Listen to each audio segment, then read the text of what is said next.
गई है। नमस्कार दर्शकों, मैं हूं प्राची और आप देख रहे हैं MNS न्यूज। आइए शुरुआत करते हैं इन खबरों के साथ। वंदे भारत की तारीफ पर घिरे सोनम वांगचुक, गांव पहुंचकर दिया बड़ा संदेश। सोशल एक्टिविस्ट सोनम वांगचुक एक बार फिर अपने बयान को लेकर चर्चा में हैं।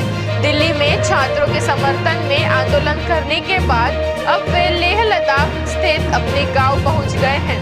गांव पहुंचते ही उन्होंने एक वीडियो संदेश जारी किया है, जिसमें लोगों से किसी भी पक्ष का अंधभक्त न बनने और सही को सही तथा गलत को गलत कहने की अपील की है। सोनम वांगचुक ने हाल ही में वंदे भारत एक्सप्रेस और कश्मीर तक रेलवे लाइन पहुंचाने के काम की सराहना की थी।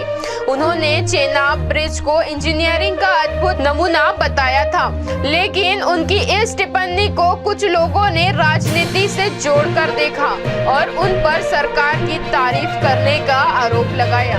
इसी विवाद पर प्रतिक्रिया देते हुए वांगचुक ने कहा कि किसी अच्छे काम की सराहना करना गलत नहीं है। अपने वीडियो संदेश में उन्होंने कहा कि अगर इसरो मंगल ग्रह पर इंसान उतार दे तो उसकी भी तारीफ होनी चाहिए।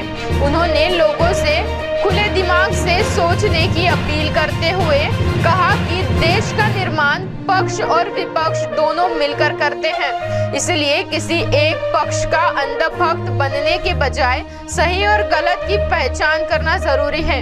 सोनम वांगचुक ने केंद्र सरकार को भी याद दिलाया कि उनका अनशन खत्म कराते समय जो लिखित वादे किए गए थे उन्हें अब पूरा किया जाना चाहिए।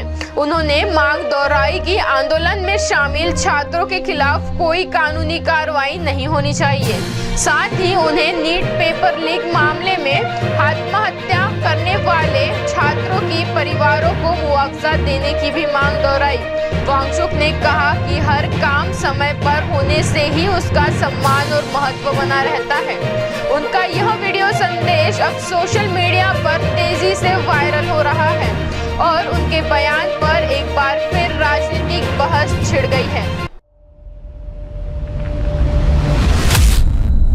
इंडोनेशिया में समुद्र के बीच फेरी बनी आग का गोला, 5 की मौत, 41 लापता, सैकड़ों यात्रियों को बचाने के लिए रेस्क्यू जारी।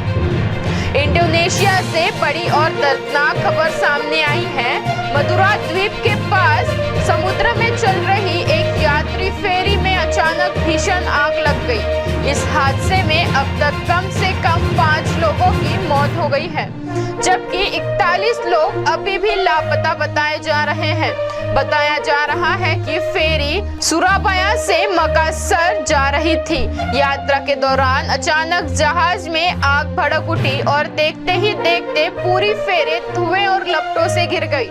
कई यात्रियों को अपनी जान बचाने के लिए समुद्र में छलांग लगानी पड़ी, जबकि राहत और बचाव दल ने कई लोगों को सुरक्षित बाहर निकाला।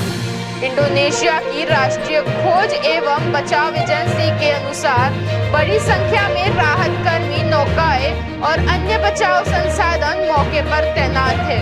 लापता यात्रियों की तलाश लगातार जारी है और हादसों के कारणों की भी जांच शुरू कर दी गई है। फिलहाल आग लगने की वजह स्पष्ट नहीं हो सकी।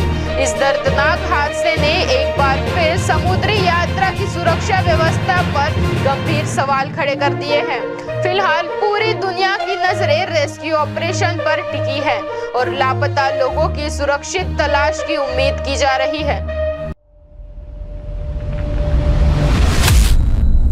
देश भर में मानसून का कहर, केरल में 8, कर्नाटक में 3 की मौत, केदारनाथ मार्ग पर लैंडस्लाइड, राजस्थान के 24 जिलों में भारी बारिश।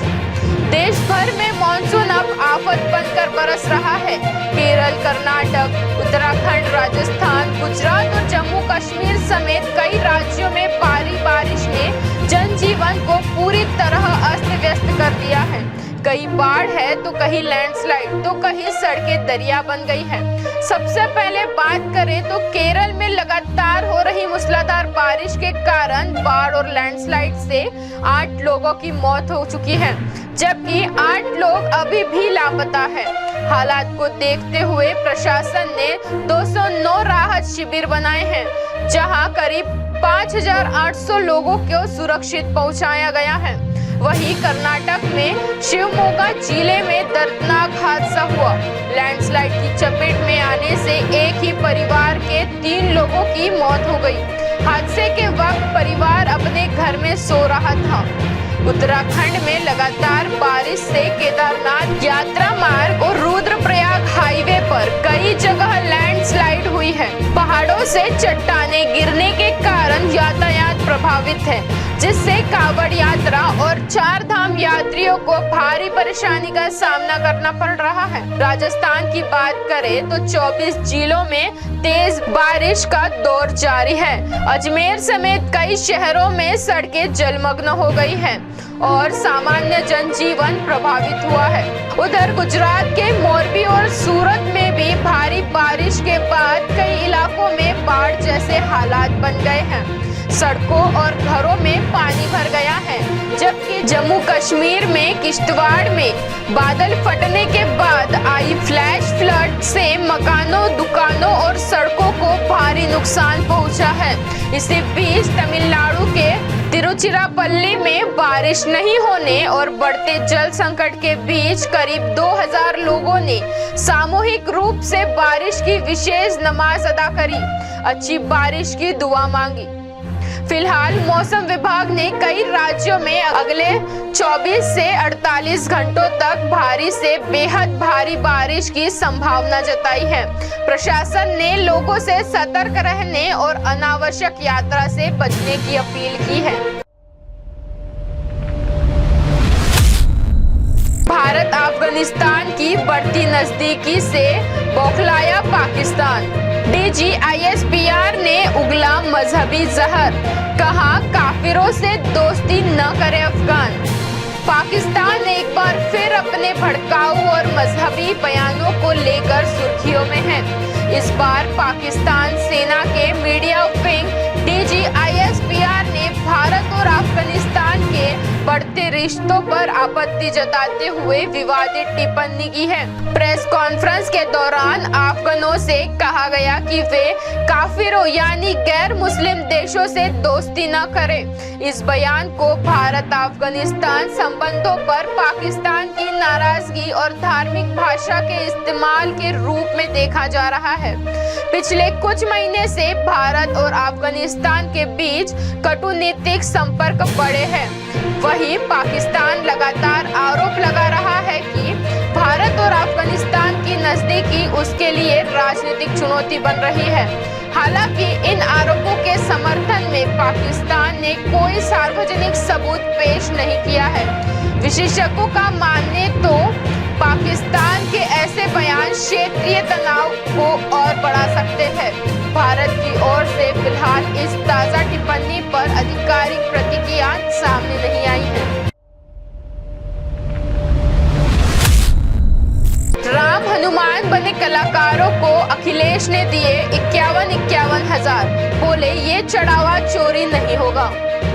उत्तर प्रदेश के राजनीति में आज अलग ही तस्वीर देखने को मिली, जब समाजवादी पार्टी के राष्ट्रीय अध्यक्ष अखिलेश यादव की प्रेस कॉन्फ्रेंस में भगवान राम और हनुमान का स्वरूप धारण किए कलाकार पहुंचे।